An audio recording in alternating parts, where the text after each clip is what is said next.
Alrighty. So today, guys, I'm actually going to be showing you some games from my recent tournament.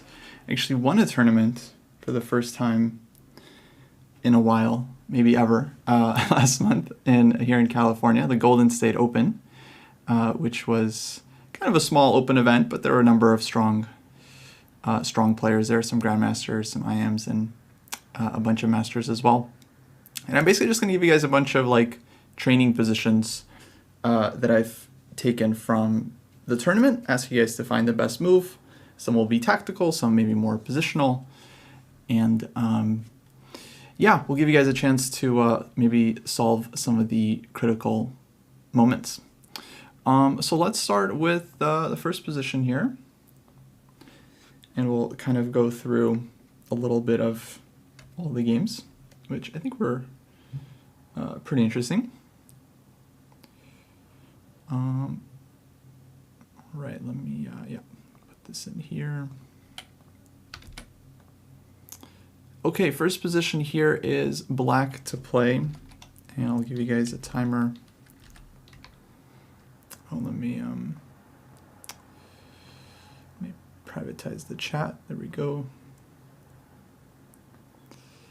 And I'll give you guys 3 minutes for this first one. Might give you more time in the future. It's black to play, your job to come up with what you would do.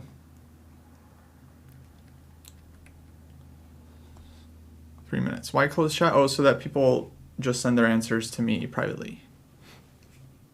Okay, guys, so time's up. First, let me ask, how do you evaluate the position here? So who is better and why? Now that you've had 3 minutes to think about it.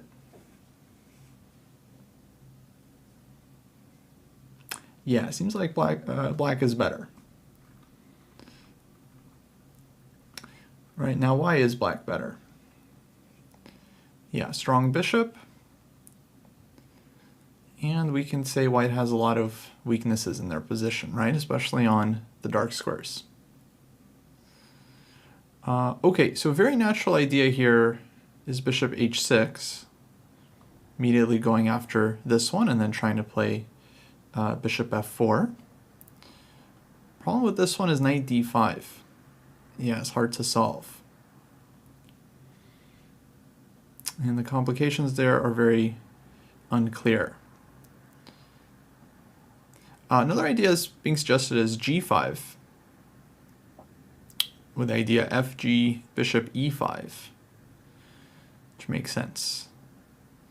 But then white goes queen g1.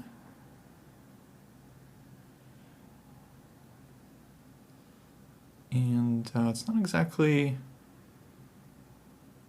definitely black's position still looks great, but yeah, nothing exactly immediate there. I think we're just keeping our nice position. But we might not necessarily want to go g5. It does kind of trade off one of white's weaknesses.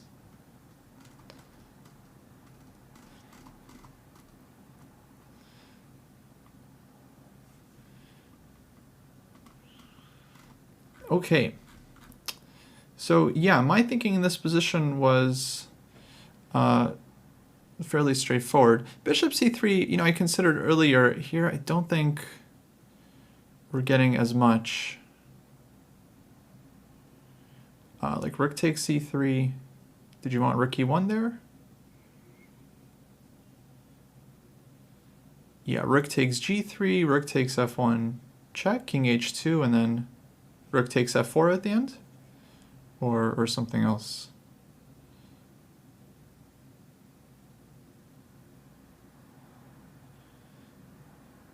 Rook f4, yeah. So of course white can also play b takes c3, and then, okay, again, black is much better there, but it's a question of whether we want to give up the bishop. In an endgame, I mean, it's a pawn up, but yeah, one pawn in a rook endgame is not always enough. So takes rook e4. Did that end? Oh, sorry. Yeah, Yeah, yeah. endgame looks very, very tough for black to win, I think. Or yeah. Tough to win, right? Just one pawn. I mean, very like also like just concrete things that look annoying, like rook to d3 maybe at the end. Mm-hmm. And what do you do? Um, Wait, but why rook d3? I'm just attacking the pawn. Right? Oh, I'm sorry. I'm late. There's the pawn still in c7. Yeah, but maybe I'm like sorry. rook I'm c3 thinking about first, and different then. line. Yeah. Oh, okay, Yeah, okay. sure. No, Rook no, no c3. worries. Yeah, yeah. Maybe But the a pawn could be strong.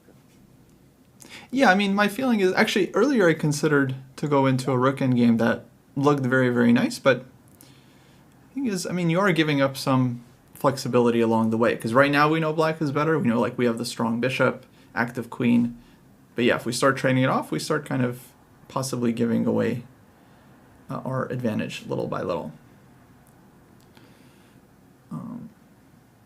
So it takes rook e4. There's so f5 rook f4,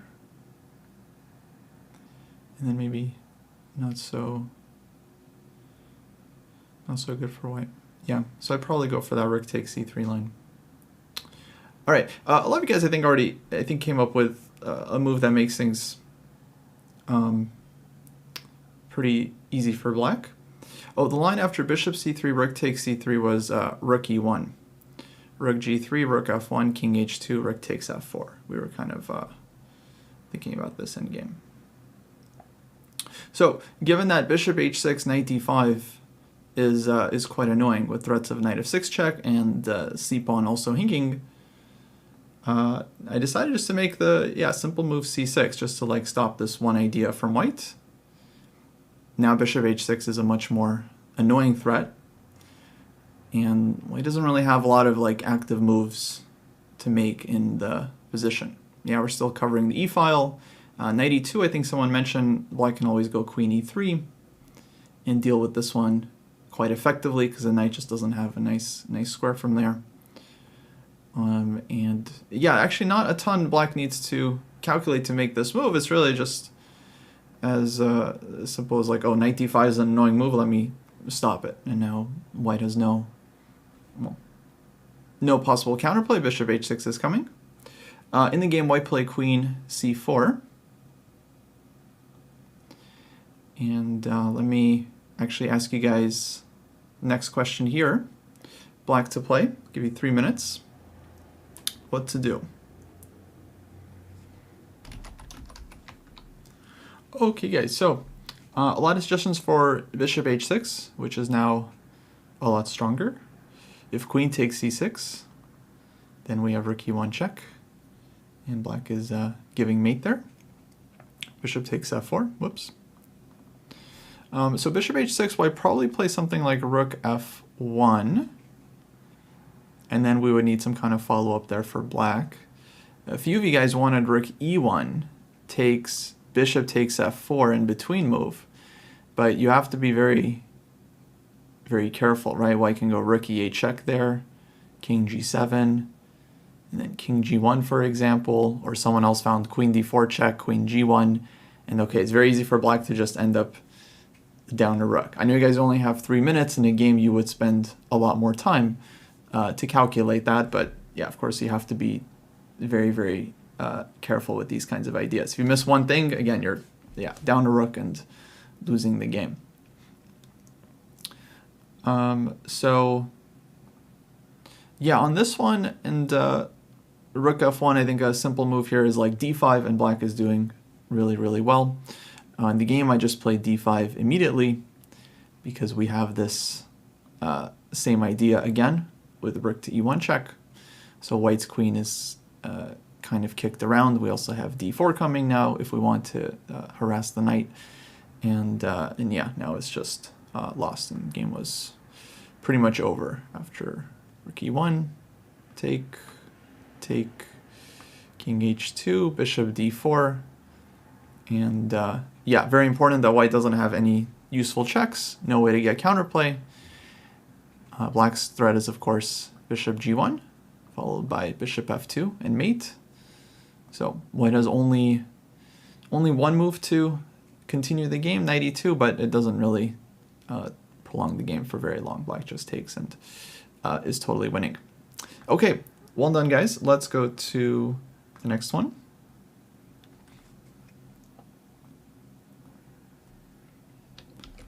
Actually going to be earlier moment, but from the same game. Okay, black to play, 3 minutes. Okay. Well done, guys. Well done. Yeah, queen takes b2. Just wins immediately. It's like game over. It's back rank. I'll tell you guys what happened. I actually missed it. That's how we got to the the eventual position. I played queen b6 here. White played h3, queen f2, etc. Not all of you guys found it. That's why I threw this one in here, because during the game, actually, I didn't pause to look. I'll tell you guys what happened. Previous position, king was on g1. White played king h1, which I thought was kind of a strange move, because I was expecting white to play h3, and then the plan was to go queen b6 check, king h2, queen f2, and I'm like, okay, my position looks pretty nice there. And then my opponent played king h1, and I was like, that's weird.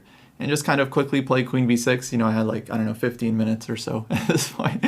Not really stopping to look if there's anything better. A few of you guys missed it or suggested d5, which works, I guess, queen takes d5, queen takes b2, but d5 gives white a chance to, knight takes d5, queen takes b2 was the idea. But d5, of course, gives white a chance to avoid the threat altogether, like queen f1 or queen c6, something like that. So yeah, we just this move right now wins on the spot. Now, Zoe was the only one to actually find white's best defense here, which is queen b5. And I wish I could say like, oh, this is why I rejected it. Yeah, there's actually a nice way for black to win. If you guys did not consider this yet, let me give you a chance here to try to figure it out. Black to play. Queen takes b5 is, of course, simple. Black has big advantage there, but there's a better way. Yeah, queen takes b1. Knight cannot take, again, because of rook e1 check. White goes queen takes b1, bishop takes c3, and then can't stop rook e1. Exactly. Very, very good. Okay, so that's just kind of a nice detail there. Let's go to the next one. So that's just a reminder, guys, always look for tactics. You never know when it's going to be a moment. Here I just was 100% in strategic mode, putting my pieces on good squares, and just completely blew past this moment. Okay, next one. This is white to play. Give you guys 3 minutes once again. White to move. Alrighty. And so yeah, this was my round 2 game. A lot of you guys suggested the trap move, right, before realizing your error, which is good that you figured out your mistake, but not good that you submitted a move, right, without fully checking it. So yeah, rook takes c7 looks like an obvious move, and game is just over. But in fact, black would have queen a4 here, which is a big problem, keeping the attack on our queen and threatening actually mate in 1 with queen takes d1. Now a couple of you guys went further with like queen takes a6 here, with this idea to take and go rook c6, and then try to win this one. I don't think this works either. I think black can go like queen a4, for example, but yeah, even better is queen d1 and then bishop h2. Yeah. Now the problem is for you guys, this is like a puzzle, so you're like kind of expecting a solution, and so you're like, oh, this, oh, but there's queen a4, oh, but maybe I have. But you have to be like, you have to try to stay objective, of course. And during the game, it can be even harder, because yeah, look at the position. White is up 3 pawns, and so the game is kind of over. White is completely winning. It's very easy to just kind of play like rook takes c7, expect your opponent's resignation, and then that's it. But Yeah, so easy. Actually, Leonardman just did a perfect lecture for you guys. It's never too late to lose. I think this is exactly the right topic. So yeah, Queen B7, only move for white, and white is now completely winning still. Tons of material and lots of pressure, and ideas like B5, B6, and yeah, it's just game over. Okay, next one. Yeah, probably white's not worse here. The question is white better, clearly better? Yeah, two result game. Yeah, definitely white has a serious advantage here. In fact, when we think about the isolated pawn, the fewer minor pieces that are on the board, generally the better it is for the side playing against the pawn. In fact, if the knights were traded off here, like white's game here would be pretty simple. You put all your heavy pieces on the d file and you try to play e4 somewhere and you take the pawn, essentially. So definitely white has a very good version of things. There's also a little bit more mobilized here with the rooks in the center. So white is definitely playing for some advantage. Okay, so yeah, right move I thought was f4. There are different ways to play the position. Almost after every like normal move, h3 here, I mean, white has, I think, a very, very nice advantage.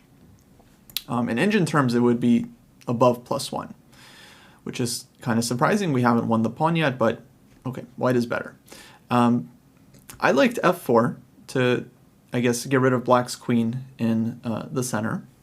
In case of queen e4, then this kind of endgame definitely felt very, very appealing, where our pieces are more active and this pawn can be a serious weakness. Maybe even a move just like h3 here, knight d6, and white is doing really, really well. So black played queen e6, trying to stay active. Queen b8 feels a little bit too passive here. And now, okay, followed up with rook c6, as a few of you guys suggested. Very, very nice move. Not just for the shock factor, but we do want to just double up on the c file and also maybe put pressure on f6.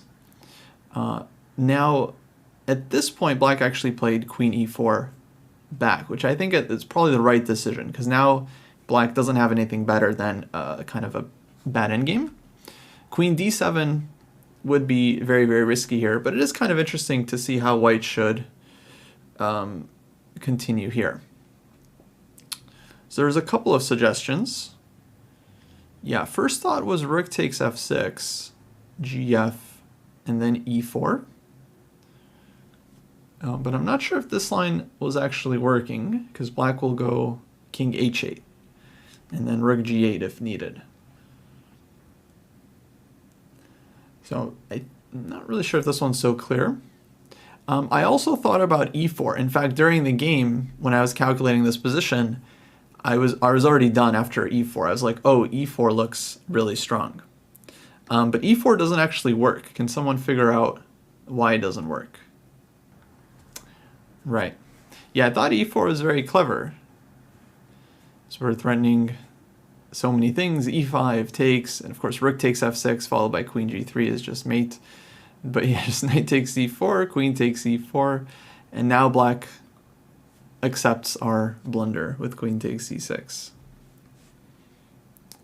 And the white is ending up down in exchange. Yeah, knight e7, and our queen is always hanging on e4. So that was actually my idea. Of course, if we got to this position, hopefully I would recheck things and realize, oops, I'm blundering with this move. Instead, better, you guys suggested rook d6, but just securing the rook. Now black has to play either queen c7 here. Yeah, let's say queen c7. And white has a very nice position here. Yeah, I like queen d4, exactly. Now threatening this one, threatening g4, threatening rook takes d5. Basically, black is just losing here. Knight takes g7 check, not check, knight takes g7, knight h6 check, and so on. Yeah. Sorry, not knight g7 because queen is here. You're right. Yeah. Right, completely winning for white. More than +3. But okay, the engine is pretty strong. Okay, in the game, after queen e4, after queen e6, rook c6, queen e4, takes. I actually made a mistake. I misplayed this endgame pretty badly. I played this move rook c7, which felt kind of natural, like going after the 7th rank, and making it harder for black to play rook to d8. But what's the problem with this move? Can anyone try to figure out why is rook c7 maybe not the best way for white to play here? So knight g4, I'm just going to go h3 as white, yeah, and force black back. Yeah, exactly, g6. We've allowed black to play g6. With a rook on c6, this was not possible. This is like anti-prophylaxis, allowing your opponent an idea that they didn't have before. Now after g6, black is doing much better because white's knight doesn't have a great square. And now, if I'm not careful, there's, for example, knight d4, knight d5 is a problem. Knight g4 might be a bigger problem. And simply put, I can't keep my strong knight on f5, and already white has lost a huge chunk of the advantage. So anything like h3 would have been far better. And white is king f2 also fine, totally fine, I think. And white would have a big advantage. Okay, still some work to do to win the game. Anyway, let's go to the next one. All right, guys, go ahead and submit your answers if you haven't already. Now, this one's kind of a tough one, but we really have to think about what black wants to do on their next move. Of course, they want to take our bishop, but if we move the bishop somewhere normal, we have to kind of think about what black would like to do on their next move. Like bishop e3 feels like a perfectly fine move. Bishop g3, the bishop looks fine there. Bishop e5. But on all these moves, what exactly is black going to be doing? Very, very important question. Yeah, bishop e6 is black's next move. That's kind of annoying. So bishop e5, bishop e6. And then, of course, rook c8, right? So because this one is kind of coming with tempo, it means we have to be very, very quick here as white. Yeah, so that means bishop d6. Yeah, question, won't white have like bishop e6, knight d6 ideas? I'm not sure. I mean, but it feels, it'll be a lot to calculate. For one, like there'll be bishop takes b3, bishop takes a2, or maybe the queen can move somewhere and our queen is still under attack. So it's very, very risky. We have to be careful with that. So bishop d6, actually very important move, hitting the rook with tempo, not giving black time for bishop e6, because this also gives white a tempo for knight e3. Yeah, so bishop d6 important, and then if black goes like rook d8 or something, then white has time for knight e3, conveniently defending the g2 pawn, but also on queen g6 we just have bishop g3 anyway, for example. And if white can get the knight to e3, then white's setup is perfectly fine. The knight is really, really well placed there. We can maybe start pushing our pawn, c4, d5, and okay, now our position is quite all right. Black isn't getting this very, very annoying counterplay. So in the game, rook e8 was played. Knight e3, queen g6. I'll just take you guys to the next moment here. Bishop g3, b6, castles. There was, of course, other options here for black, but in this position, black goes bishop e6. And once again, guys, it's very important to ask what exactly does black want after this move. Let me give you some time to think about it and then come up with white's response. So 3 minutes here.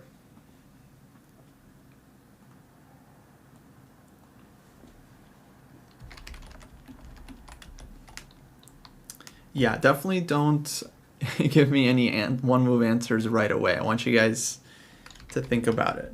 Because, of course, white has two moves here, essentially. Of course, we can move the queen. But actually, let me make it simpler for you guys. We can either play d5 or we can play c4. We really want to play both of these moves. We want to get our pawns rolling. The question is, which one of these moves should we do right now? And I think in order to answer this one effectively, you really need to understand what is black going to be playing for. Why are they playing bishop e6? Okay, guys.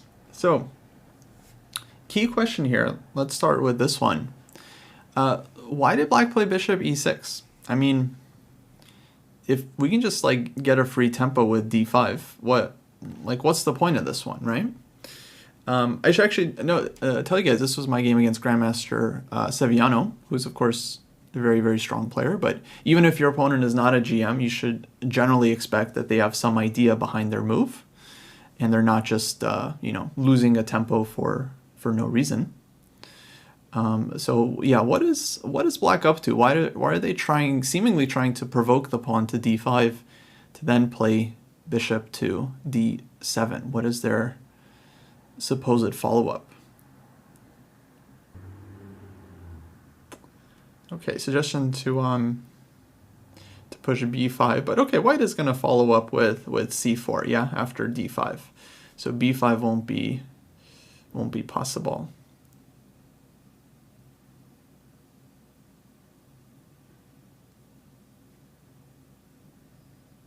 Yeah, but this question is really about counterplay that black doesn't have in this position. But if we get bishop e6, d5, bishop d7 on the board, now black is threatening to, move the knight and push the f-pawn, which is actually a very, very annoying plan. Knight h5 hitting the bishop, we'll have to move, then f5. Of course, the point is that this pawn is no longer pinned. This is why black is trying to provoke d5. And then the pawn is running f5 and f4 to harass our good knight on e3 as well. And then play on the light squares, maybe e3, maybe f3. But essentially a pretty annoying kingside attack. So c4 is kind of a better start here, because here also black can go knight h5. But after white moves the bishop here, or excuse me, king h2, f5. Well, difference is we have this e5 square for the bishop, so white can play bishop e5 here. And now it's a completely different picture, because our bishop is not kind of trapped in on h2. It's a lot more active on e5.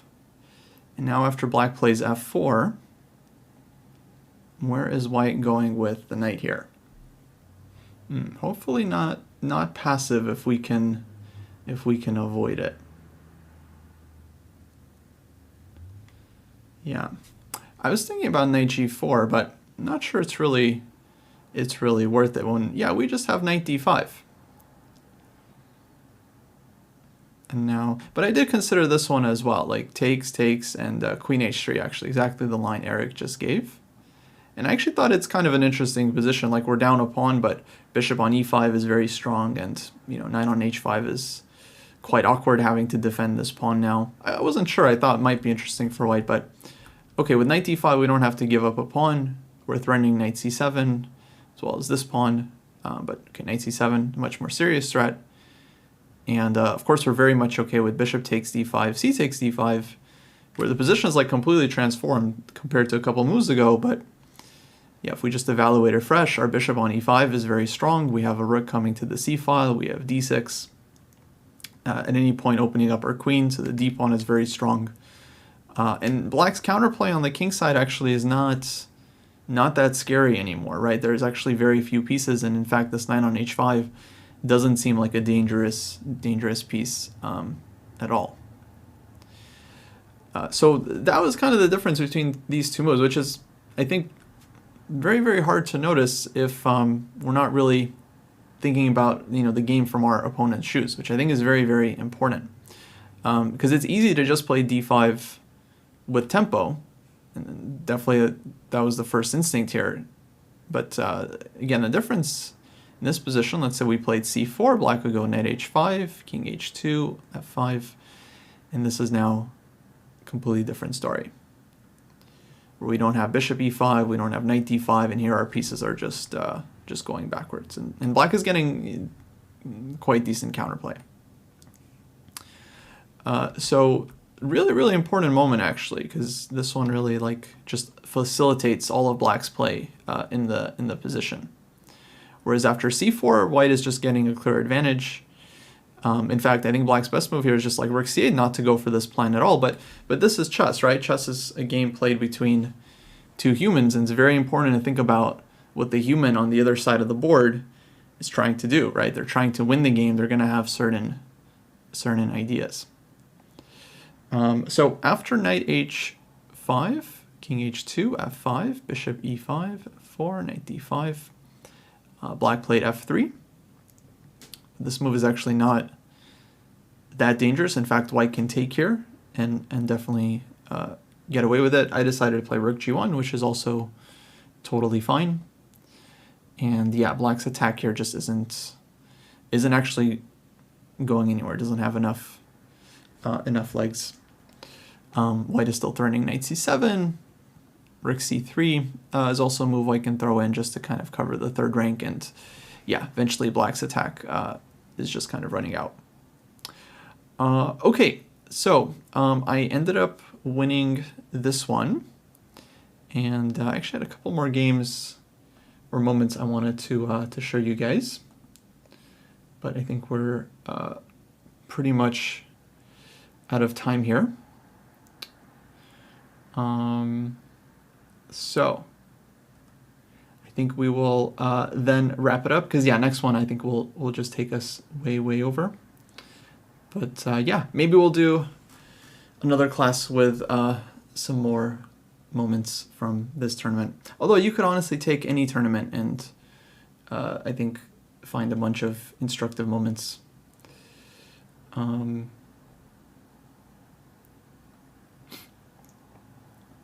To learn from. All right, guys. Well, that'll wrap it up. Thanks for hanging out. Let me open up the chat.